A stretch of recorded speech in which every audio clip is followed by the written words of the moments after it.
नमस्ते दोस्तों, विज्ञान भैरव तंत्र की इस यात्रा में आपका स्वागत है। आज हम बढ़ रहे हैं 85वें सूत्र की ओर। 85वें सूत्र में महादेव शिव भगवान कहते हैं, नाकुच का विचार करने से सीमित आत्मा असीम हो जाती है। आइए इस सूत्र में बताई गई विधि को समझने का प्रयास करते हैं। अगर हमारे अवधान का कोई विषय नहीं है, कोई लक्ष्य नहीं है, तो हम कहीं नहीं हैं या हम सब कहीं हैं।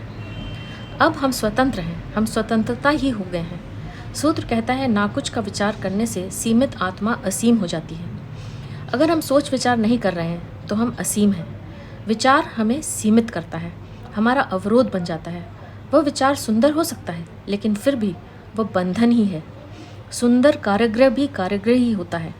विचार स्वर्णिम हो सकता है, मगर उससे कोई फर्क नहीं पड़ता। स्वर्णिम विचार भी उतना ही बांधता है जितना कोई और विचार बांधता है। और जब हमारा कोई विचार है और हम उससे आसक्त हैं, तो हम सदा किसी के विरोध में हैं, क्योंकि सीमा हो ही नहीं सकती यदि हम किसी के विरोध में नहीं हैं। विचार सदा पूर्वाग्रह ग्रस्त होता है, पूर्ण निर्णय है, प्रेजुडिस है, बायस्ड है। विचार सदा पक्ष में या विपक्ष में होता है। विचार कभी समग्र नहीं होता, होलिस्टिक नहीं होता। केवल निर्विचार ही समग्र हो सकता है। पहली बात।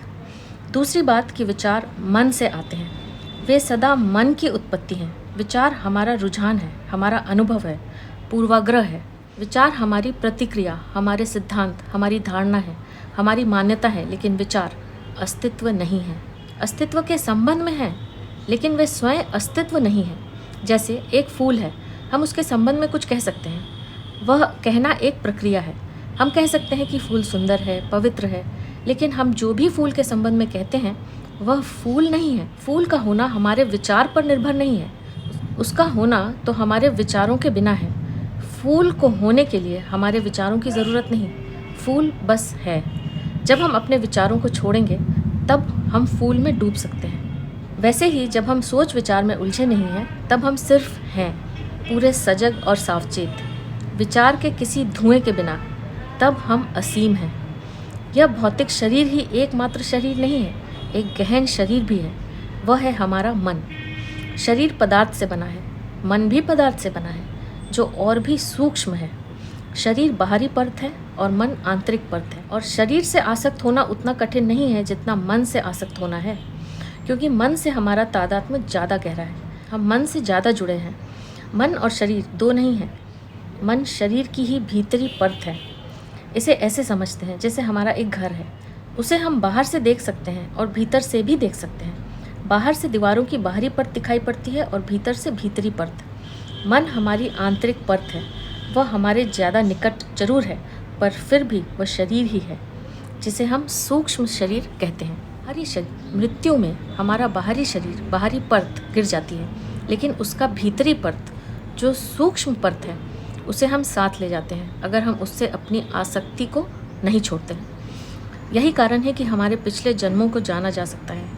हम अभी भी अपने सभी अतीत के मनों को लिए हुए हैं। वे सब के सब हम में मौजूद हैं। अगर किसी जन्म में हम वृक्ष थे या कोई जानवर थे या स्त्री थे या पुरुष थे, तो वे सभी चित्त हम में मौजूद हैं, सारे के सारे। हम उनसे इतने बंधे हैं कि हम उनकी पकड़ से छूट नहीं सकते। मृत्यु में बाह्य विलीन हो जाता है, लेकिन आंतरिक कायम रहता है। हमारा आंतरिक शरीर बहुत ही सूक्ष्म पदार्थ का है। वस्तुतः वह केवल ऊर्जा का स्पंदन मात्र है, वाइब्रेशन है, विचार की तरंगे हैं। हम इन तरंगों को अपने साथ लिए चलते हैं और उन्हीं तरंगों के अनुरूप फिर नया जन्म लेते हैं, नए शरीर में प्रवेश करते हैं। उन तरंगों के अनुकूल, उन कामनाओं के अनुकूल, उस मन के अनुकूल नया शरीर निर्मित करते हैं। मन में उसका ब्लूप्रिंट, उसकी रूपरेखा अंकित है और उसके अनुरूप बाहरी परत फिर बनती है। तो इसके पहले वाला सूत्र यानी 84वां सूत्र शरीर को अलग करने के लिए था, और यह सूत्र मन को अलग करने का है, आंतरिक शरीर को अलग करने का है। मृत्यु भी हमें हमारे आंतरिक शरीर को यानी हमारे मन को हमसे अलग नहीं कर सकती। यह काम केवल ध्यान कर सकता है। यही कारण है कि ध्यान मृत्यु से भी बड़ी मृत्यु है। वह मृत्यु से भी गहरी शल्य चिकित्सा है, इंटरनल सर्जरी है। इसलिए ध्यान से इतना भय होता है। लोग ध्यान के बारे में सतत बातें करते हैं, लेकिन ध्यान नहीं करते। ध्यान में एक गहरा भय है, वह भय मृत्यु का भय है। मगर पृथ्वी पर एक ही जीव ध्यान कर सकता है, और वो है हम मनुष्य। मानव जन्म को इतना कीमती इसलिए कहा गया है क्योंकि मनुष्य जन्म ध्यान के लिए ही हमें मिलता है। ध्यान ही हमें पार लगाता है, जन्म मृत्यु के चक्रव्यूह से उछाल कर बाहर निकाल देता है। जो लोग ध्यान करते हैं वे किसी न किसी दिन उस बिंदु पर पहुंचते ही हैं जहां वे अपने अंतरस्थ से दूर हो रहे होते हैं, मिट रहे होते हैं, अनअस्तित्व में सरक रहे होते हैं। एक गहन अतल द्वार खुल जाता है, एक अनंत शून्य सामने आ जाता है और वह क्षण मृत्यु से भी बड़ा क्षण होता है। और अक्सर वे घबरा जाते हैं और पीछे लौटकर शरीर को फिर पकड़ लेते हैं।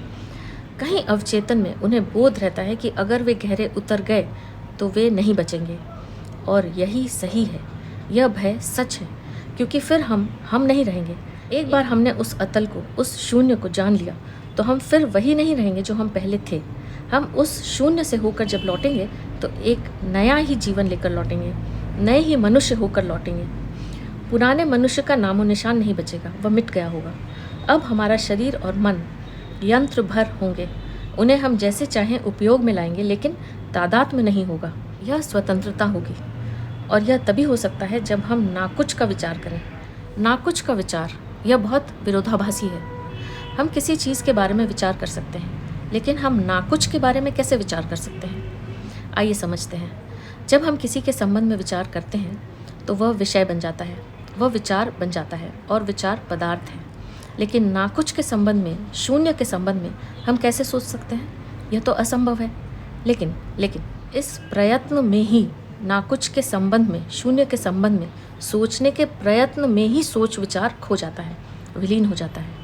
यह चेष्टा ही मदद करती है। यही अमन की अवस्था है। सीमित आत्मा असीम हो जाती है। तब हम अचानक सर्वत्र हैं, सब कहीं हैं, सब कुछ है। तब हम वृक्ष में हैं, आकाश में हैं, मित्र में हैं, शत्रु में हैं, सब कहीं हैं, सब में हैं। सारा अस्तित्व दर्पण के समान हो गया है और हम सर्वत्र अपनी ही छवि देखते हैं। इस अवस्था को हम दो ढंग से अभिव्यक्त कर सकते हैं। या तो सब कुछ हम में समा गया है, या हम शून्य हो गए हैं और सब में विलीन हो गए हैं, पूर्ण हो गए हैं। तब हम जागतिक हो जाएंगे, सब कहीं होंगे, आनंद होंगे, प्योर ब्लिस।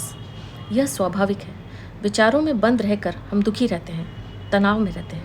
विचार से मुक्त होकर नाकुछ की अवस्था में हम विचारों के पार हो जाते हैं, सजग, सचेतन, बोधपूर्ण, विचारों से अछूते, आनंद हो जाते हैं। तो यह था 85वां सूत्र।